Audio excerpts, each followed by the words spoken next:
I met my wife a few years ago at a hospital where I went to visit my friend's wife who just gave birth. Coincidentally, she came in at the same time. But because my friend's wife was asleep, we had to wait in the lobby for about 40 minutes to an hour before she woke up. People who know me well know I am very extroverted and I talk to strangers a lot while waiting. I tried making jokes with the nurses at the reception desk, but they weren't having it. So I went back to sit with my wife. I tried my best to keep my mouth shut, but we could tell that the silence was awkward. And the moment I started talking, we both busted into a loud laugh. I didn't know she had been observing me. She knew I would try to talk to her from there.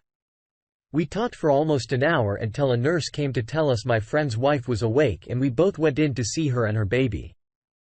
As much as I would love to mention my wife's name, so that people out there can stay away from her, I'd love to keep this anonymous in case any of her friends stumbles on this story before we left the hospital.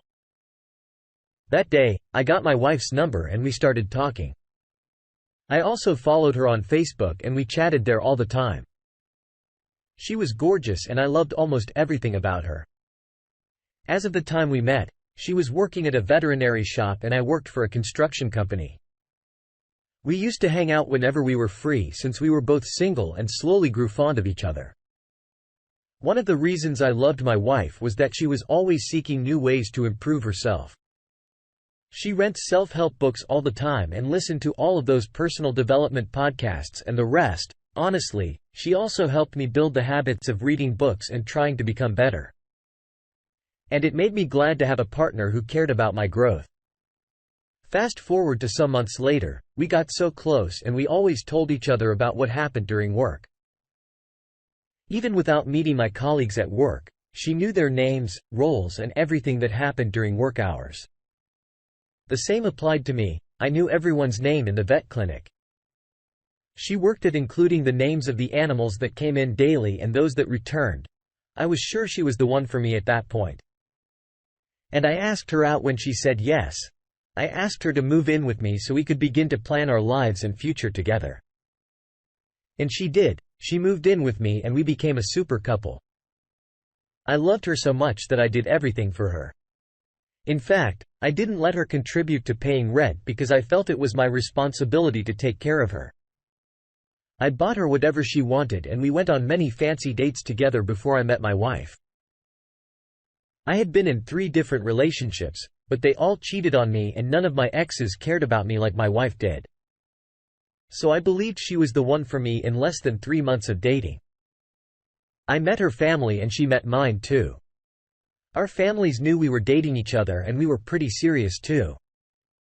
So after 10 months of dating and living with each other, I asked her to marry me and she said yes. Before we got married, we both agreed we would have kids after 3 years of being married so we could spend time with each other, do the things we loved and not have to put our lives on hold. Then most importantly, we would have saved enough money to give our children a comfortable life. A year after we got married, nothing changed. And everything was still beautiful and blissful. Like when we were still dating. But things began to change between us. After we celebrated our 2nd-year anniversary, my wife began to show less interest in the things she used to love, including our 2nd anniversary, which she used to look forward to. And that's when I began to suspect that something was wrong. It all started with her obsession with personal development. And she claimed she found this new mentor online, a man in his late 30s who she asked to mentor her for a fee. And he agreed. According to my wife, this man was a life coach and he had mentored many people in the past and helped them build their lives. At first, I didn't have an issue with her having a mentor because I knew she wouldn't back down or change her mind until she got what she wanted. So I allowed her to do her thing. However, a couple of weeks after she started her mentorship classes with him, I noticed they were getting closer and closer and I kept feeling that something was off between them, but I shook it off. It wasn't enough that I was paying for the mentorship hourly, but she always came up with new excuses for me to pay for things. I didn't understand. She met with her mentor almost every week and even had to cancel most of her lunch dates to be with him. Then, as if that wasn't enough, whenever I came home from work, I'd have to eat my dinner alone, watch television alone and go to bed because she would talk to him for hours on the phone without spending time with me. I complained about it, but she said I was making a mountain out of a molehill. So I let it slide, expecting that she would change. But it got worse once we were supposed to go to my parents' house for my dad's 62nd birthday, but she didn't show up and refused to take my calls. That evening, when I returned home, I met her and her mentor having dinner in her home. And I was so mad when she saw me. She smiled and acted like everything was fine. It even made me madder when I found out she forgot about her heel's birthday. Even after I reminded her that morning, the craziest part was that we had not had dinner as a couple for weeks and she even stopped cooking. But there she was eating and laughing with her mentor. I got so mad and yelled at her. Then I asked her mentor to leave, but she stood up and started challenging me in front of her mentor. She said he had taught her a lot of things and he could not leave. So I had to choose between joining them for dinner or doing something else. I was so furious that I left the house and returned to spend the night at my parents' house that night. I stayed awake close to my phone, hoping she would call and beg me, but she didn't.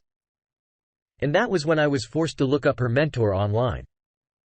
To my greatest surprise, I spent hours digging and could not find anything related to mentorship or personal development about him. When I was frustrated at finding nothing, I hired a private investigator to investigate him. Weeks after digging, the PI I hired discovered he was a convicted felon and a master manipulator with arrest warrants. I could not even believe it. The PI could not find anything related to mentorship with him. And that's when I realized that my wife had been playing me for months. She was getting money from me and giving it to her lover's payment while I worked my ass up to give her a better life. I collected all the evidence from my PI and paid him off. The next day I went home early so I could meet my wife at home and show her all of the evidence. But I caught them doing it on my couch and I was enraged. I hit him before I threw the evidence on the table and my wife did not look surprised. It was an indication that she knew everything about him. She then started begging for forgiveness and asked me not to say anything. I told them I had contacted the police and she should go ahead and marry her lover and rot in jail for all I care. While I was yelling at them, the police arrived at my house and took him away immediately. He was taken away. She went on her knees and began to beg me. She said he manipulated her. But since he was out of the picture, we could return to how we were hearing. That made me mad. So I kicked her out and called her parents to let them know their daughter would be coming home soon and we weren't together anymore.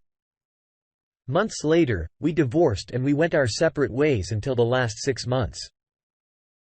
She kept calling me with different numbers until I warned her that we could never be together even if it were in her next life. Of course, I miss her, but being single is way better than living with a cheating spouse. Even the last few months of our marriage were hell for me. So I'm glad I made the right decision. I wonder why you didn't look up your wife's mentor before she started her mentorship classes. That was carelessness on your own part. It's just terrible that she played you and manipulated you to pay for classes that did not exist. Although it's hard, you made the right decision by kicking her out of your house and divorcing her.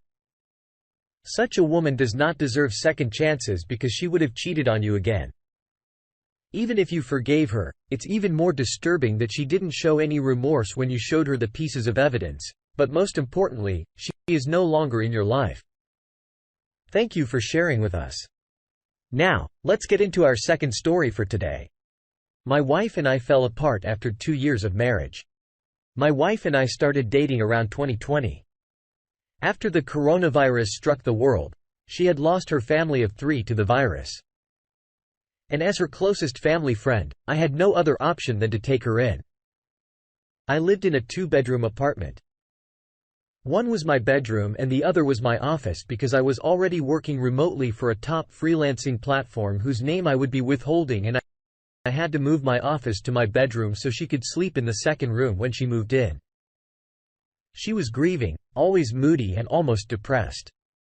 And I took up the responsibility of caring for her all through her stay with me. At that time, I was earning very well. So I didn't need her to contribute to anything, not even groceries. She barely ate and was not herself. For the first few months, 7 months later, she snapped out of her mourning state and became active again. Then she started looking for a job. The main reason she wanted a job was to pay me back for all the things I had done for her. But when I found out, I stopped her from working and suggested that she learn a high-demand skill so she could register on the same platform I worked at and also earn remotely. She agreed and I paid for an expensive course for her. And she mastered the skill in the following months. She registered on the platform and began to get her own clients. And that was how we became two remote workers living together. When my wife moved in with me. After she lost her parents, I had just broken up from a toxic relationship. And the last thing I wanted was a relationship. But having my wife in the house all the time helped me in some way and caused me to re-evaluate the important things in life. So in the process of her living with me, I fell in love with her, even without knowing, with her becoming active. Again, our relationship grew stronger and we even became closer. I literally became her only friend and family. And slowly we started doing the things only couples did. We went on vacations together because we were both financially stable, got each other gifts, visited the places we always wanted to. And we even took more advanced courses to help us in our skills. After living together for 2 years, the neighbors and those who stayed or worked around her house knew we were together. Even when I had not asked her out yet, I knew she loved me. But I was afraid she would turn me down because she kept saying she was tired of people coming into her life and leaving her when she needed them the most. So I kept procrastinating. Eventually I asked her out on her 27th birthday. We weren't doing anything that year. We only went to have a fancy dinner, and while we were in the restaurant, I paid the waiter to bring in a cake I had delivered some hours before we went there. And instead of having happy birthday, it had, "Will you be my girlfriend?" And she said yes, in excitement. Initially, I intended to propose to her. But I wanted to ask her out first. 4 months later, after she said yes to me, I asked her to marry me and she said yes. My parents already knew her because her late family and my family were friends, and they were delighted when they found out we were getting married. We made the wedding plans and had a small wedding, then moved into a bigger apartment with enough space for our respective workspace. When we moved into this new apartment, my wife was jovial and always in high spirits with the neighbors. The neighbors too were receptive and welcoming. Unlike my former neighbors who were always busy and barely had time to speak or talk with us for more than 5 minutes when this happened, I was delighted because she had a different happiness, spending time with the neighbors, especially since she lost her family and barely interacted with others except my family and me. She even started cooking and sharing food with the neighbors and their kids. And it contributed to their closeness. Being remote workers allowed us to create our own work timetable. And whenever she was done working, she would go grocery shopping and come back home to cook. She claimed that cooking helped her clear her head and sharing food with other people reminded her of her family reunions and much more. I understood her point of view. So I didn't argue with her or try to stop her. Even when some of the neighbors started taking advantage of her kind gesture.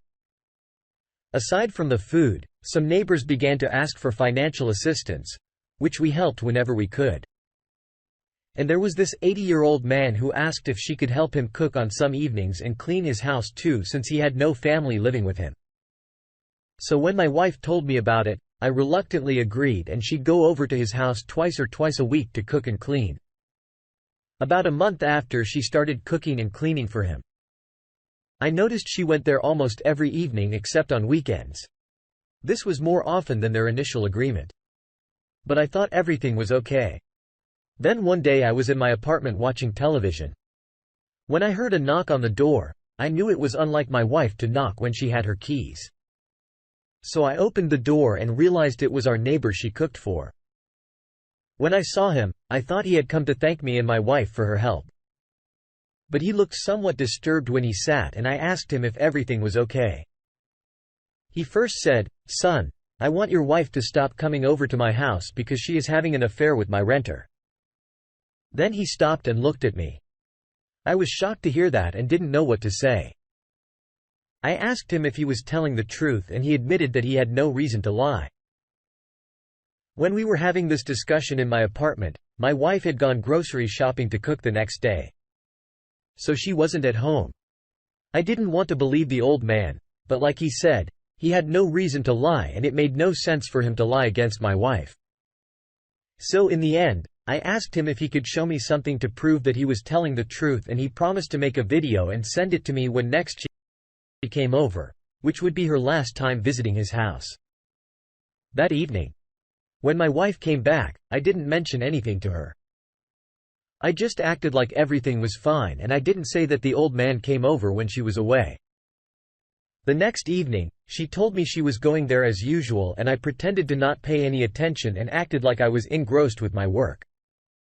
About 15 minutes after she left, the old man sent me a video of my wife in his renter's room and they were making out in the living room thinking he was asleep in his room. When I saw the video, I was broken. I knew the man she was kissing and could not believe she had done that to me. I thanked him and told him I'd be locking her out of the house, and he promised to do the same because his renter was late on rent payment and he had enough of him later that evening. When my wife came home and could not access the house, she started to yell and hit the door. But I sent her the same video and she began to beg me from outside. She asked me to open the door to discuss things, but I was done with her. She betrayed me and did not care about my feelings on the other end. Her lover was kicked out by the old man and they were both homeless that evening. I refused to let her in that night. And after a few days, she returned to meet her stuff packed at one corner of the house, but she refused to leave. I called the police because she was disturbing my peace and the neighbor's peace and she was taken away. About 2 months later, I divorced her and she cried bitterly. She tried to emotionally blackmail me into staying with her. But I had enough of her nonsense. She said something about me being the only person she had left in the world. But I reminded her, she had her lover now and I cut all ties with her. It turned out that her lover was an illegal immigrant and he fled the country when I threatened to arrest him. On the day my wife came to pick up her things. So in the end, he left her and she had no one else to turn to. It's been a couple of months and I still feel stupid for being played like that, but I'm way better now and I don't think I'll be ready to be in a relationship anytime soon. You ended up with bad people in the past and they took your love for granted. You should even be glad that your wife eventually showed her true colors early in the marriage and didn't lead you on for years. It would have been more heartbreaking with time. Consider yourself lucky to have a nice neighbor who could not watch your wife cheat on you. I know you did a lot for her, but this has nothing to do with you being at fault. I'm glad you made the right decision. Wish you all the best going forward. Thank you all for taking the time to listen to today's stories.